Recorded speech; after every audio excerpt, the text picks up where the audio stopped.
धरती को रोशन करने वाला सूरज अब आग के गोले बरसा रहा है। जो सूरज जिंदगी देता है, वहां महाविनाश तूफान ने बवंडर मचा रखा है। सूरज का गर्म तूफान दुनिया को डरा रहा है और दुनिया की करीब 8 अरब आबादी पर सबसे बड़ा खतरा मंडरा रहा है। जी हां, धरती से करीब 15 करोड़ किलोमीटर दूर सूरज की सतह पर सब कुछ सामान्य नहीं है। सूरज से लगातार झुलसा देने वाली तूफानी लहरें उठ रही हैं, जो धरती पर महाविनाश का अलार्म बजा रही है। इसका सबूत हाल ही में तब दिखा जब सूरज के तूफान से शुक्र ग्रह का चक्कर लगा रहे एक यूरोपीय अंतरिक्ष यान बाल बाल बच गया था। और अब एक बार फिर से सूरज से उससे भी ज्यादा विनाशकारी तूफान उठा है और इस बार भी सूरज से उठे तूफान के निशाने पर शुक्र ग्रह ही था। नासा की रिपोर्ट के मुताबिक सूर्य से प्लाज्मा दूसरी ओर निकला था, इस वजह से इसे पृथ्वी से नहीं देखा जा सका और ये इजेक्शन एकदम सीधे नासा की स्टूडियो या अंतरिक्ष यान से रिकॉर्ड किया गया। कोरोनल मास इंजेक्शन सूर्य की सतह से निकलने वाले सबसे बड़े विस्फोटों में से एक है, जिसमें अंतरिक्ष में कई अरब टन पदार्थ कई लाख किलोमीटर प्रति घंटे की रफ्तार से निकलते हैं। सूर्य से निकलने वाले कण और विकिरण अंतरिक्ष में मौजूद इलेक्ट्रॉनिक और उपग्रहों के लिए घातक होते हैं।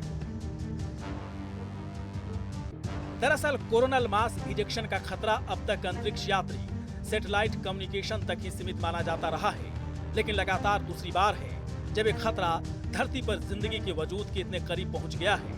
जाहिर है, अगर सूरज से निकलने वाला ये तूफान अगर ऐसे ही ग्रहों की मैग्नेटिक फील्ड को प्रभावित करता रहा तो आने वाले दिनों में इसके कहर से धरती बच नहीं पाएगी।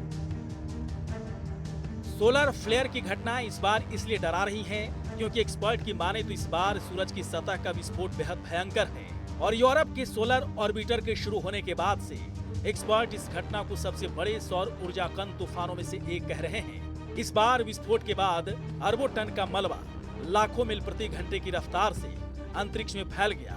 ऐसे में खतरा यही है कि अब तक के सबसे भयंकर सौर तूफान का असर अंतरिक्ष के वातावरण।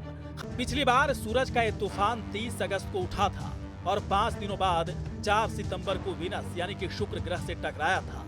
उस वक्त यूरोपियन स्पेस एजेंसी का यान जब सूरज और धरती के बीच शुक्र ग्रह के पास चक्कर लगा रहा था, तभी ये सोलर फ्लेयर यानी सौर तूफान की चपेट में आ गया था।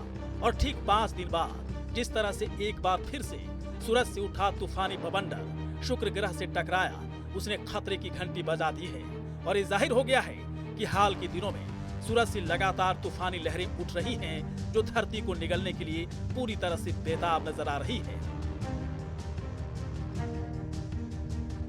मीडिया रिपोर्ट्स के मुताबिक हाल के वर्षों में पृथ्वी के घूमने की गति तेज हुई है।